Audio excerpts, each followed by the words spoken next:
suspect it was a burglary. The police are here to investigate. I explained before she could interrupt. I felt a sharp sting on my cheek as my mother-in-law slapped me hard. My vision blurred from the shock, and amidst the chaos of neighbors and police, I instinctively held my sore cheek. My mother-in-law's face was flushed red with anger as she yelled at me, accusing me of being shameless for calling the police about a burglary. I was stunned, unable to understand why she was so furious, especially with the pain in my cheek throbbing. A neighbor tried to intervene, explaining that calling the police was the right thing to do and it's their job to investigate, but she wouldn't listen. She went on to scold me for leaving my husband alone and going back to my parents' house during childbirth. She said I was useless if I wasn't at home doing housework. And now, she was upset that I had caused a scene by calling the police. Even though everyone around tried to reason with her and tell her it wasn't my fault, she wouldn't listen. As I tried to make sense of it all, I realized something strange. Despite our house possibly being burgled, she didn't seem concerned about any losses. And even though it was the first time she was meeting her grandchild, she didn't show any interest. Why? Everyone around me didn't seem to agree with what I was saying. That's not the point. How can you accuse me without even saying sorry? My mother-in-law completely ignored my question, sticking to her argument. Mom, what's happening? Brian, my husband, interrupted the argument, appearing quite calm. Brian, listen to this. It's awful. My mother-in-law's face lit up with delight at the sight of her beloved son. Melissa apparently called the police. Huh. Why? She's been going on about a burglary, but that's impossible. Brian, please tell her to stop being so ridiculous. My mother-in-law insisted. Is that true? Melissa, maybe you got it wrong about the burglary. It's bothering the neighbors, you know? And the police have other things to deal with, so let's send them away soon. Brian said, trying to calm things down. What? I was shocked, but for a different reason this time. Not only was my mother-in-law against me, but now my husband, Brian, seemed to be too. I couldn't believe he would say something like that. Wait, Brian, our house isn't just messy. The police are still investigating. We don't know for sure if it was a burglary yet, but something is definitely off about the state of the house. We're about to check if anything's missing and file a report. No, absolutely not. Brian interrupted me with a raised voice. But why? The conversation was becoming more confusing by the moment. I felt lost, and tears began to fill my eyes. I came back here, and nobody was here, and the room was a mess. I didn't know what happened, and I was scared. Unable to hold back my sobs, I found comfort in the embrace of a neighbor, their warmth making me cry even more. Yet in front of me, both my mother-in-law and husband seemed irritated and simply stared at me. Why? Why won't you understand? My heartache seemed to affect my daughter too, as she woke up crying. This only seemed to annoy my mother-in-law and husband even further. With the kindness of the neighbors and the concerned look of the police, I ended up spending the night at a neighbor's house. Stolen things? I don't know. Melissa's just overreacting. Let's go inside, my mother-in-law said, while my husband added, yeah, Melissa, calm down. They didn't seem to care about the mess and quickly went inside after the police finished their investigation. I didn't think he was like that, I thought, standing in front of the closed door, recalling my husband's words. My mom still treats me like a child, and it's annoying. I usually just go along with her to avoid conflict, but it's really a hassle. Despite his complaints, though, I couldn't stay outside forever. After apologizing repeatedly, I ended up spending the night at my neighbor's house. Mom needs to be strong. I'll do my best, I whispered to my daughter, who was finally falling asleep despite being fussy. The next day, when I returned home, my mother-in-law and husband were there. Did you really stay here last night with everything in such a mess? The living room was somewhat tidied up for them to sit, but it looked no different from the day before. I had checked the other rooms with the police, and it seemed like things had been thrown out of storage in all of them. The mess was everywhere.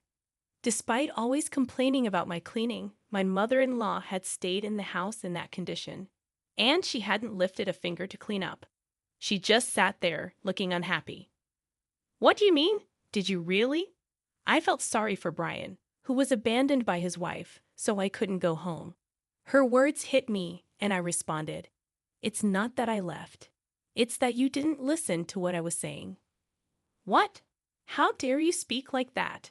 My mother-in-law's face quickly turned angry. Brian jumped in and stopped making a big deal out of the burglary. Have you calmed down now? He said it in a way that irritated me, and something inside me snapped. You're right. It's not like we were burgled, huh? I was surprised by how calm my voice sounded. But Brian didn't react to my anger. He just smirked a little. Finally realized it, huh? Yeah, you were overreacting about the burglary. Anyway, start cleaning up, Brian said as if it was someone else's problem. And my mother-in-law looked smug. Cleaning and taking care of the house are a wife's duties, aren't they? My mother-in-law said this in a sickeningly sweet tone, as if talking to a pet. What? I'm not cleaning up. It's your mess, so you should clean it, I said, feeling belittled by them. What? How dare you? As expected, they didn't like my response. You're such a terrible wife. Get to work. My mother-in-law snapped at me, clearly annoyed. What a hassle, my husband grumbled in agreement. I handed them the divorce papers I had prepared and filled out first thing in the morning. I want a divorce, I said firmly. My husband blinked, looking surprised. That's right. I want a divorce right now, I declared firmly. In that instant, my mother-in-law grabbed the divorce papers and melodramatically lamented, "Oh, poor Brian, being treated like this is so awful," as she hugged my husband's head. Such a big baby, aren't you? Ida tried to bite my tongue, but my true feelings slipped out. What did you just say, Melissa? The two of them were so furious they seemed ready to explode. But I wasn't going to back down. Did you not hear me? Or are you pretending not to understand, Brian? Divorce. Sign the papers now. I knew it was petty. I knew I shouldn't stoop to their level, but I didn't care at that point. Stop joking around and apologize. Enraged, they pushed me to the ground, pinning me down. Apologize now. Brian's strength made it difficult to breathe, and tears filled my eyes. Melissa, let go of my daughter right now. My saviors were my parents rushing to my rescue. Behind them, I saw the friendly officer from the previous day, coughing and struggling for air. Relief washed over me, and my strength waned. Why are you barging in here like this? Leave immediately. My mother-in-law and husband were being held back by the officer, squirming and resisting. It's useless. You've been caught assaulting someone. With my father's help, I stood up and smiled at the two struggling figures. Actually, I just asked the officer to come and check on the situation from yesterday. I never expected you to attack me. What? What's happening? My husband growled, but I wasn't afraid anymore. We have a baby monitor camera installed in this house for our little Lisa. It's a live stream camera. It couldn't record the person who trashed the room, but as I spoke, both of them visibly relaxed. Huh. So what if it's a live camera? I told you, right? Now, the kind neighbor who helped us yesterday is watching over this room. They listened to your conversation yesterday, along with a lot of people at the police station. My parents were watching too. Yes, after my mother-in-law and husband disappeared behind the door yesterday, I started checking the baby monitor camera. The police suspected that this whole break-in thing seemed fishy, perhaps even staged. Not just my mother-in-law, but my husband too might be involved, I explained. They guessed right. When I came home, the room was all messy, and you both acted surprised, blaming me for it. You planned to make my parents apologize by saying they didn't want a daughter-in-law who'd do something like that. But you didn't want a daughter-in-law at all because we had a baby girl, not a boy. You wanted to replace me with someone else, right? And what's this about an affair approved by the mother-in-law? I said it all quickly, and everyone looked at them coldly. It must be a mistake, my husband said nervously. No way. I would never cheat.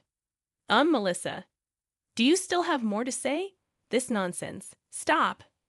My mother-in-law, who forgot herself for a moment and got angry, wasn't forgiven by the others. I also refused to accept being judged on such an unfair basis. I don't want a family that doesn't care about how our baby is doing. It's not right that our neighbor, who's been looking after her, shows more love than my own family since I arrived today. I'm going back to my parents' house.